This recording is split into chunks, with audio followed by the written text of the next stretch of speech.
53 ఉద్యోగాలు భారతదేశంలోనే స్వతంత్రం వచ్చినప్పటి నుంచి ఈనాటి వరకు ఒక్క సంవత్సరంలో 55,000 ఉద్యోగాలు ఇచ్చిన ప్రభుత్వం ఏదైనా ఉందంటే మీ తమ్ముడి ప్రభుత్వం, మీ అమ్మ ఇందిరమ్మ ప్రభుత్వం తప్ప గత పాలకులు చేసింది కాదు. ఇది నిజం కాదా? ఈరోజు నేను అడుగుతున్నా, టీచర్లుగా నియామకమైన వాళ్ళని, టీచర్లుగా ఉన్న వాళ్ళని, మీకు 22,000 మందికి ప్రమోషన్లు ఇచ్చి 35,000 మందిని బదిలీ చేసి 20 ఏళ్ళ మీ సమస్యను తీర్చింది మేము కాదా? ఇన్ని పనులు సంవత్సరం లోపల చేస్తే అప్పుడే చంద్రశేఖరరావు, తారక రామారావు, హరీష్ రావు, కవితారావు ఇక నువ్వు దిగుతావా లేదా అని జోలె భుజాలను కేసుకొని బయలుదేరు. ఏందయ్యా మీ కడుపు నొప్పి?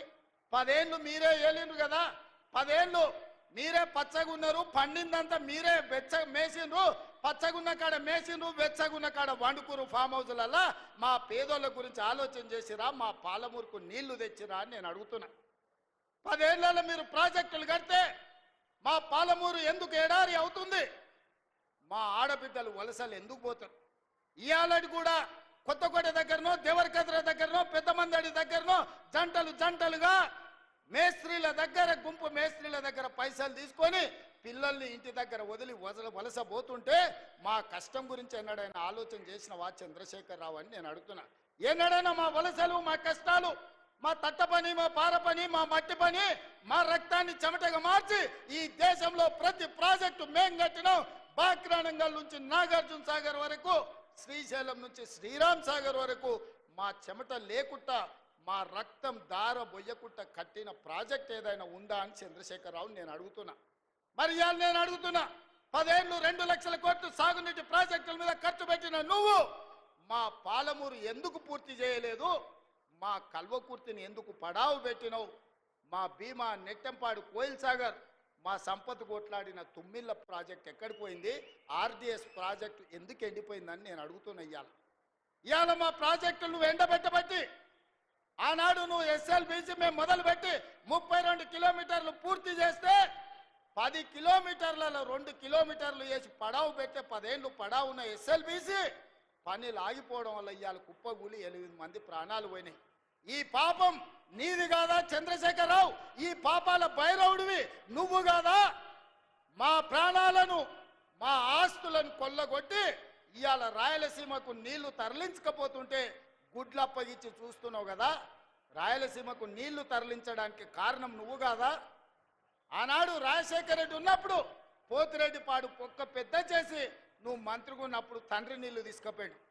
ఇవాళ కొడుకు ముఖ్యమంత్రి అయినాక ప్రగతి భవన్లో పిలిచి పంచపక్ష ప్రమాణాలు పెట్టి రాయలసీమ ఎత్తిపోతల పథకానికి పునాదులేసింది నువ్వు కాదా? ఆలోచన, కర్త, కర్మ, క్రియ, రాయలసీమ లిఫ్ట్ చంద్రశేఖరరావు వేసిన పునాది రాయి. అంతెందుకు మిత్రులారా, నేను గుర్తు చేయదలుచుకుని ఇక్కడున్న మా యువకులకు, రాయలసీమ పోయిండు, రోజమ్మ ఇంటికి పోయిండు, రొయ్యల పులుసు తిన్నాడు. ఏమన్నాడయా? రొయ్యల పులుసు తిని రాయలసీమను రతనాల సీమ చేస్తాన్న సన్నాసోడేవాడని నేను అడుగుతున్నా. రోజమ్మ పెట్టిన రొయ్యల పులుసు తింటేనే రాయలసీమను రతనాల సీమ చేయాలన్న చంద్రశేఖరరావు మా పాలమూరు, కరీంనగర్ నుంచి వలస వచ్చిన నిన్ను హక్కున పెట్టుకొని గుండెల్లో పెట్టుకొని భుజాల మీద మోసి పార్లమెంటు సభ్యుడిగా ఢిల్లీకి పంపిస్తే ఇవాళ తెలంగాణ రాష్ట్రానికి ముఖ్యమంత్రి అయినవు. మరి మాకెంత చేయాలి నువ్వు? ఇవాళ నిన్ను ఎంపీగా గెలిపించినందుకు నీ చర్మం వచ్చి మా పాలమూరు బిడ్డలకు చెప్పులు కుట్టించినా కూడా అది తక్కువనే అవుతుంది. నువ్వు పాలమూరు ద్రోహివి. కృష్ణానది జలాలు ఈ రోజు ఆంధ్రప్రదేశ్, రాయలసీమ కొల్లగొట్టకపోతుందంటే 100% దుర్మార్గుడివి నువ్వు. ఈ రోజు 811 టీఎంసీల్లో 512 టీఎంసీలు ఆంధ్రకు తీసుకుపోయినని సంతకం పెట్టిన దుర్మార్గుడివి. ఇవాళ సంతకమే తెలంగాణ రైతాంగానికి యమపాశమై ఈరోజు మా ప్రాణాలను బలిగొనే పరిస్థితి వచ్చింది. అందుకే ఇవాళ ప్రాజెక్టుల మీద, నీళ్ల మీద, పడావు పడ్డ పాలమూరు మీద, ఇక్కడ పుట్టి ఇక్కడ పెరిగి, పుట్టింది అచ్చంపేట్ల, పెరిగింది వనపర్తిలా, గెలిచింది కొడంగల్లా, ఈ పాలమూరు రుణం తీర్చుకోనికనే తెలంగాణ ముఖ్యమంత్రినైనా మా నారాయణపేట కొడంగల్ మక్తల్ ప్రాజెక్టు ప్రారంభిస్తే కేసులేసి అడ్డుకోవాలనే ప్రయత్నం చేస్తున్నాం. ఎస్ఎల్బీసీని పడావు పెడితే పని చేయాలంటే అడ్డం వచ్చి పండుకుంటున్నావు.